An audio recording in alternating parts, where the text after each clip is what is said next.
সারা দেশে 9 দিন আগে শুরু হলেও বন্যায় ক্ষতিগ্রস্ত সিলেট বোর্ডে আজ থেকে শুরু হয়েছে এইচএসসি ও সমমানের পরীক্ষা।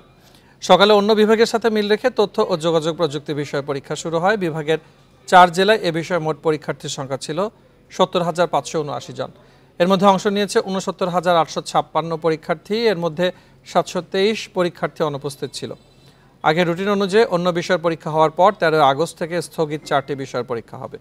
এদিকে বাড়িঘর এখনও ডুবে থাকায় পরীক্ষার প্রস্তুতিতে ঘাটতি রয়েছে অনেক শিক্ষার্থীর। এখন জন্ম সনদ দিয়ে খোলো বিকাশ স্টুডেন্ট অ্যাকাউন্ট। নিজের বিকাশ নিজে কর। প্রস্তুতি ভালো এবং ছাত্রছাত্রীদের সাথে কথা বলেছি এবং পরীক্ষার্থীরা যেটা জানালো যে তারা অত্যন্ত খুশি এই পরীক্ষায় অংশগ্রহণ করতে পেরে। যদি পরীক্ষা আরও পিছানো হতো এটা তাদের জন্য ক্ষতির কারণ হতো।